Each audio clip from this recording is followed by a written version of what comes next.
अष्टांगिक मार्ग बताया और आधुनिक मनोविज्ञान इसे स्ट्रक्चर्ड लाइफस्टाइल कहता है। माइंडफुलनेस, सही विचार, सही कर्म, सही आजीविका ये सब ना सिर्फ आध्यात्मिक अभ्यास हैं बल्कि साइंटिफिक तरीके से भी स्ट्रेस को घटाते हैं और दिमाग को शांत करते हैं।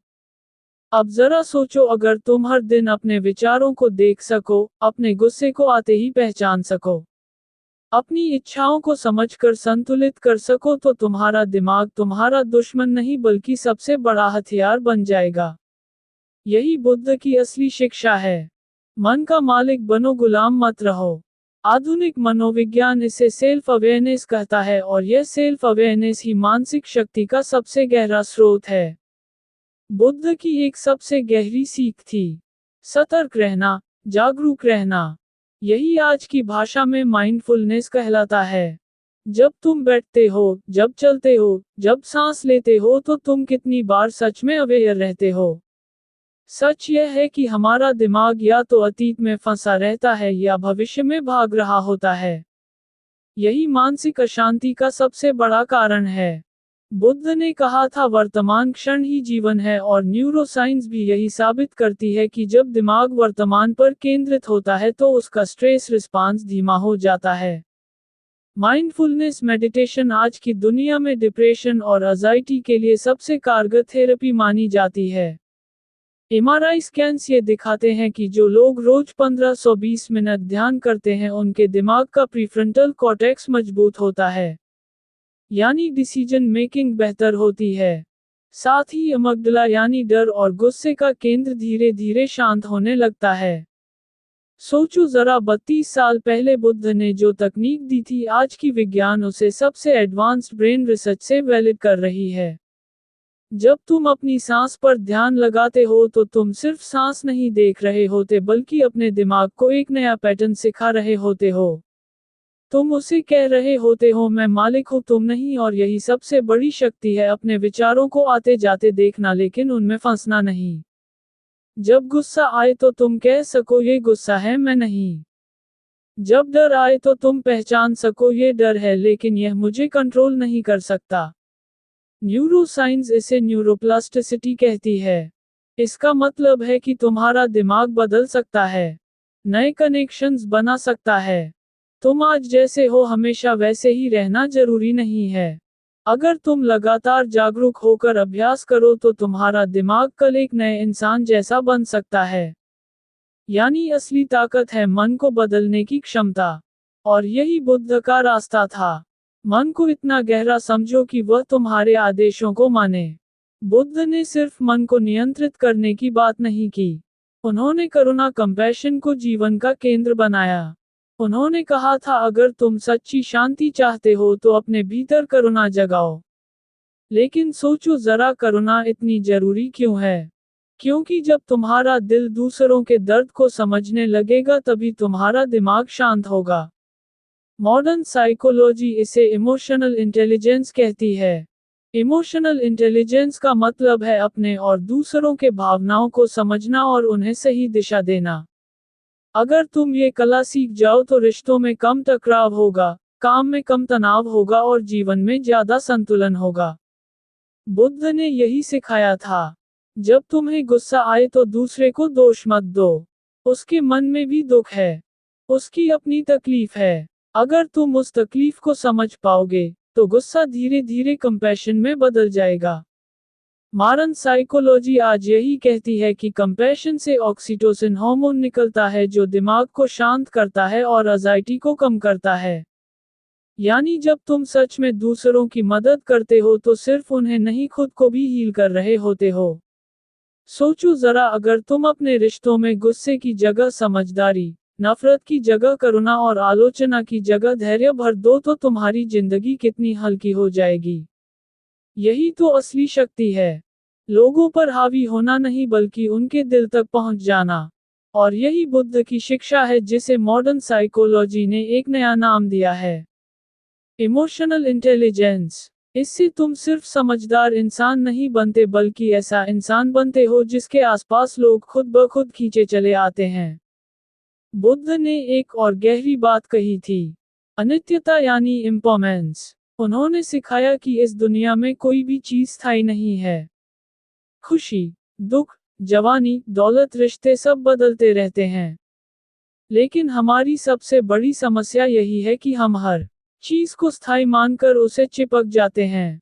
हमें लगता है कि यह रिश्ता हमेशा रहेगा, ये सुख हमेशा बना रहेगा, ये तकलीफों कभी खत्म नहीं होगी। और जब हकीकत हमें झकझोरती है तो हम टूट जाते हैं। मॉडर्न साइकोलॉजी इसे चेंज मैनेजमेंट कहती है। हर इंसान को बदलाव से गुजरना पड़ता है।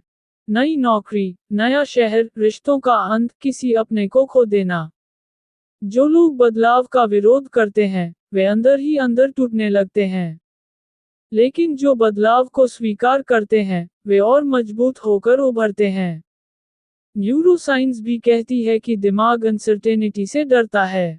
लेकिन माइंडफुलनेस और एक्सेप्टेंस प्रैक्टिस दिमाग को सिखाते हैं कि बदलाव कोई खतरा नहीं बल्कि एक नया मौका है। बुद्ध ने कहा था, जो बीत गया उसे पकड़कर मत रो। जो आने वाला है उसके सपने मत बुनो। वर्तमान क्षण को ही देखो। इसका मतलब यही है कि अगर तुम अनित्यता को समझ लोगे तो हर हार, हर नुकसान, हर दुख को हल्का कर पाओगे। क्योंकि तुम्हें मालूम होगा ये स्थायी नहीं है।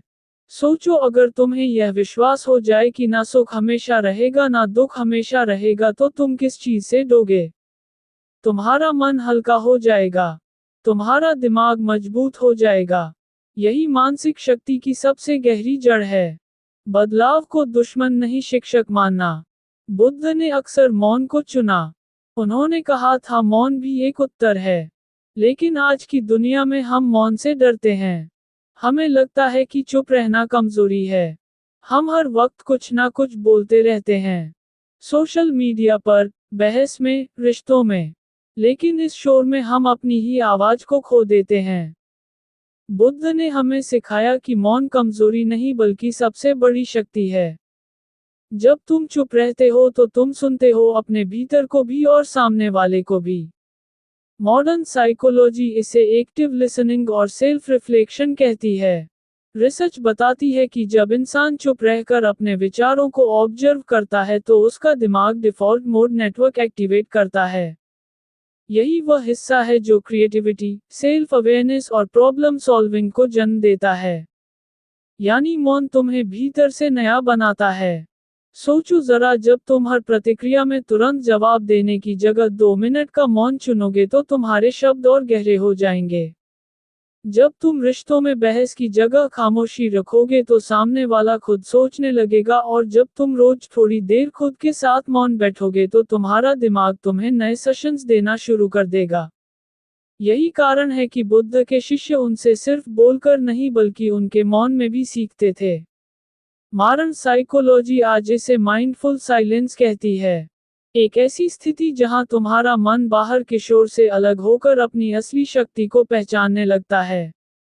सच यह है कि मौन में वह गहराई है जो शब्दों में नहीं। मौन तुम्हें रिएक्टिव इंसान से एक शांत बैलेंस्ड इंसान बनाता है। और यही असली मानसिक शक्ति है। हर हालात में खुद को स्थिर रखना। बुद्ध ने कहा था, अत्यधिक भोग और अत्यधिक तपस्या दोनों ही रास्ते गलत हैं। सच्चा मार्ग है मध्य मार्ग। उन्होंने सिखाया कि ना तो खुद को इच्छाओं की अंधी तोड़ में खो दो और ना ही खुद को पूरी तरह कष्ट में झोंक दो। जीवन का असली रहस्य है संतुलन। मॉडर्न साइकोलॉजी भी यही कहती है। इसे बैलेंस थ्योरी कहा जाता है। जब इंसान के विचार, भावनाएं और कर्म एक दूसरे के साथ संतुलन में होते हैं तो उसका दिमाग स्वस्थ और मन शक्तिशाली होता है। लेकिन जब यह असंतुलित हो जाते हैं, जैसे सोचना कुछ और, करना कुछ और, बोलना कुछ और, तो भीतर तनाव पैदा होता है। सोचो जरा, कितने लोग हैं जो दिन रात सिर्फ काम में डूबे रहते हैं और फिर शिकायत करते हैं कि जीवन खाली है। कितने लोग हैं जो सिर्फ मजे में डूबे रहते हैं और फिर दुखी होते हैं कि उनकी कोई गहराई नहीं है। दोनों ही रास्ते अंदर से थका देते हैं। बुद्ध का मध्य मार्ग यही कहता है, काम करो लेकिन काम के गुलाम मत बनो। रिश्ते निभाओ लेकिन उनमें खोकर अपनी पहचान मत मिटा दो। जीवन का आनंद लो लेकिन उस आनंद का कैदी मत बनो। मॉडर्न साइकोलॉजी इस संतुलन को वेल बीइंग का असली रहस्य मानती है। स्टडीज बताती हैं कि जिन लोगों की लाइफ डोमेन्स जैसे काम, रिश्ते, स्वास्थ्य और आत्मिकता में संतुलन होता है, वे ना सिर्फ मानसिक रूप से मजबूत होते हैं बल्कि शारीरिक रूप से भी स्वस्थ रहते हैं। यानी असली शक्ति है अत्यधिकता से बाहर निकलकर संतुलन में जीना। जब तुम संतुलित होते हो तो तुम्हारे भीतर स्थिरता पैदा होती है और यही स्थिरता तुम्हें हर परिस्थिति में मजबूत खड़ा करती है। बुद्ध ने एक बात बहुत साफ कही थी, अहंकार ही दुख की जड़ है। उन्होंने सिखाया कि इंसान अपने में से जितना चिपकता है, उतना ही दुखी होता है। मैंने ये किया, मेरे साथ ऐसा हुआ, मेरे बिना कुछ नहीं, ये सब अहंकार की परतें हैं।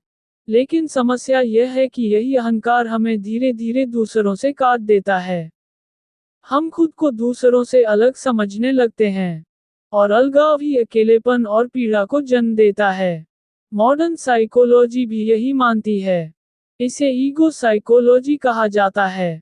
ईगो जरूरी है क्योंकि यह हमारी पहचान बनाता है, लेकिन जब ईगो बहुत बड़ा हो जाता है तो वह हमें रिजिड बना देता है। हम दूसरों की बात मानने से इनकार करते हैं, अपनी गलती मानने से डरते हैं और हर जगह अपनी सुपीरियरिटी साबित करने की कोशिश करते हैं। सोचो जरा, जब तुम्हें हर हाल में सही साबित होना हो तो तुम्हारे रिश्ते कैसे बचेंगे? जब तुम अपने काम में दूसरों की मेहनत को कमतर दिखाओगे तो टीम कैसे साथ चलेगी? जब तुम हर समय मैं के नशे में रहोगे तो तुम्हारा मन कब हल्का होगा? बुद्ध ने अहंकार छोड़ने का मार्ग बताया। उन्होंने कहा, जब तुम मैं को छोड़ देते हो तभी तुम सबसे जुड़ते हो। यही अहंकार त्याग करुणा को जन्म देता है। मॉडर्न साइकोलॉजी भी यही कहती है कि ईगो को स्वस्थ स्तर पर रखना चाहिए। हेल्थी ईगो का मतलब है तुम्हें अपनी पहचान पता है लेकिन तुम रिजिड नहीं हो। तुम मान सकते हो कि कभी तुम गलत हो। तुम दूसरों की भी सुन सकते हो और तुम बदल सकते हो। यही असली मानसिक शक्ति है। खुद को इतना बड़ा मत समझो कि सीखने की जगह ही ना बचे। जितना तुम अहंकार को कम करते हो उतना तुम्हारा मन हल्का और दिमाग मजबूत होता है। क्योंकि असली ताकत मैं में नहीं बल्कि हम में छिपी है। अगर इस वीडियो ने तुम्हें सोचने पर मजबूर किया तो अभी लाइक करो और अपने दोस्तों के साथ शेयर करो ताकि वह भी इस ज्ञान का हिस्सा बन सकें। चैनल को सब्सक्राइब कर लो ताकि अगली बार जब मैं और गहरी बातें लाऊं तो सबसे पहले तुम्हें मिले, और कमेंट करके मुझे बताओ अगला वीडियो किस विषय पर चाहिए। क्या तुम चाहते हो कि मैं बुद्ध की और गहरी शिक्षाओं को मॉडर्न साइकोलॉजी से जोड़ूं या फिर तुम्हें डार्क साइकोलॉजी और ह्यूमन बिहेवियर के हिडन ट्रूथ्स बताऊं? तुम्हारा सुझाव ही अगला वीडियो तय करेगा।